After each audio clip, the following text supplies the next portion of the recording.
Good afternoon, this is Stephen Medina. I will be providing the expert testimony on behalf of Group 5, United Kingdom. I will cover anomalous network activity, including issues, data exfiltration detected and the analysis, Reviton ransomware attack, the legal challenges, international laws and conflicts, and steps taken to protect U.S. soil and citizens.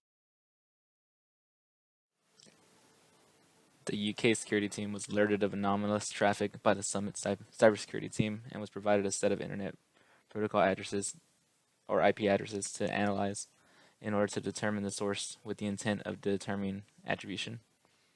The analysis was completed using Alien Vault Open Threat Exchange and Whois lookup, revealing that IP addresses were attributed to Netherlands, Russia, United States, and New Zealand.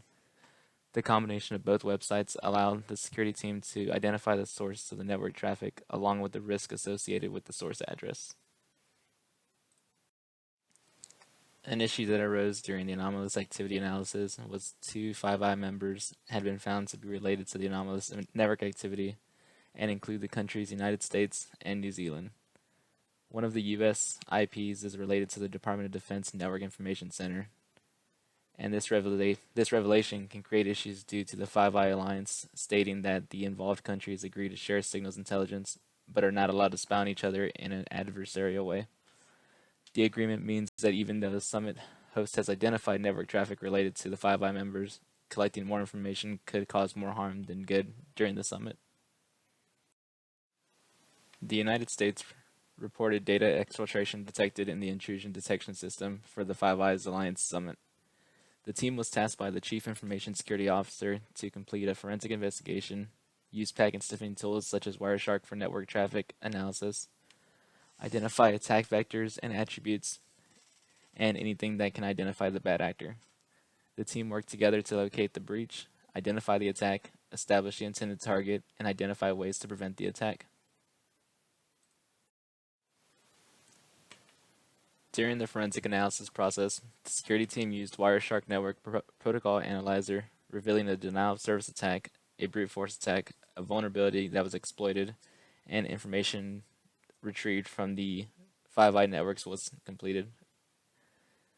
The denial of service attack was identified by a high amount of traffic on the network, while network functions and websites became non-operational, which are symptoms of a denial of service attack.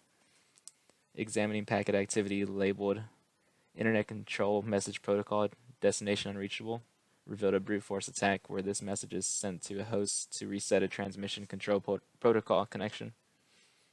A vulnerability on the Apache server provided an attacker the ability to change the information on the server and simultaneously made it unavailable to other users.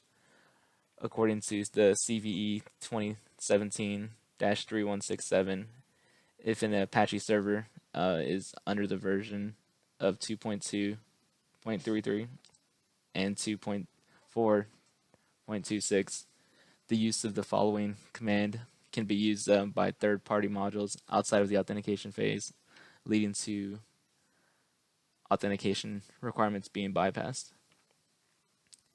An HTTP GET requests were identified and revealed that the attacker was able to retrieve files relating to MySQL, which is a relational database management system. A ransomware attack was executed on the network using Reviton malware, locked any affected computers, and demanded $500 in Bitcoin to unlock the encrypted systems. The systems impacted during these attacks were the network, a server, a workstation, the operating system, and Microsoft Office, specifically Excel. In a review of packet traffic, it was revealed there was a denial of service attack with an attempted SQL injection on the server, along with several queries to the server regarding users, user accounts, and administrative accounts. After the denial of service attack, there was a ransomware attack. An end user had clicked on a link within an Excel spreadsheet, led to the launch of ransomware, encrypting a folder, and demanding money to be paid to unlock it. Upon further investigation, it was determined that an unauthorized account was created on the server in the name of Penelope Ann Grasholtz, who went missing at the time of the attack. This unauthorized account did not have privilege escalation, but shows a search of links in connection to the ransomware and a resignation letter by Ms. Grasholtz. stating she was extorted into installing the Remington malware. USB flash drives were discovered with the affected server and with the laptop belonging to Ms. Grassholz, containing a list of passwords found to be connected to the ransomware.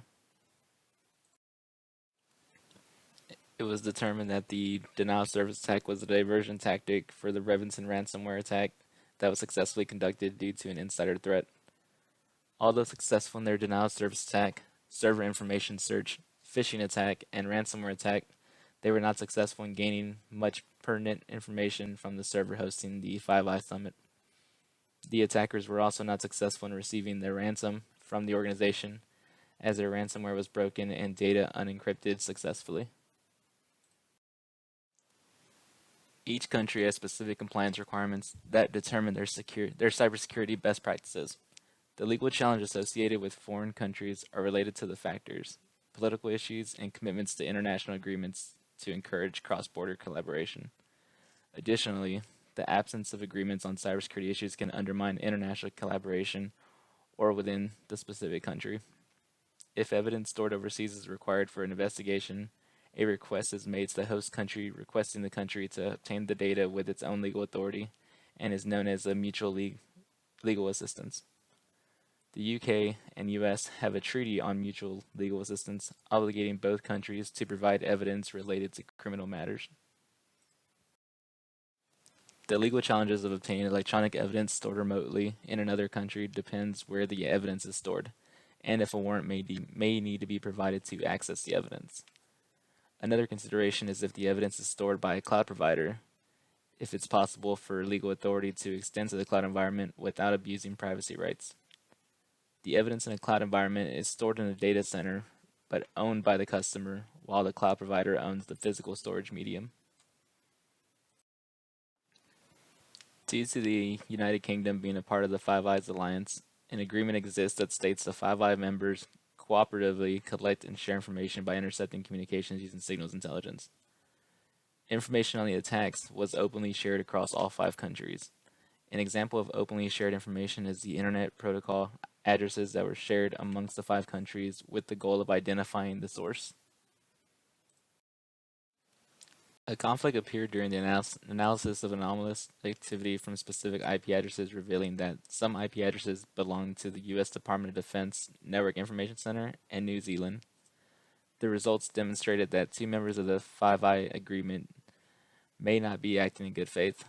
As part of the Five Eyes Agreement, the United States and New Zealand can share intelligence but are not supposed to spy on one another in an adversarial manner. The results were passed to the Summit security team to handle discreetly with the offending members. During the malware investigation on the Summit network, the team used attack indicators to identify denial of service and ransomware attack that was conducted, along with identifying the affected systems. The security risk was to the computer systems in danger of being locked or encrypted, resulting in a halt of operations and possible loss of data. Malware scans were performed to ensure no malware threat lingered, and the affected computer was isolated until the malware was purged from its system. The intrusion detection system was ran to ensure no unauthorized users remained on the network, and an anti-malware program was launched to find and eradicate the malware from the network. An anti-malware tool is put in place to perform a real-time deep scan to detect malicious software, persistent threats, and detect suspicious behavior.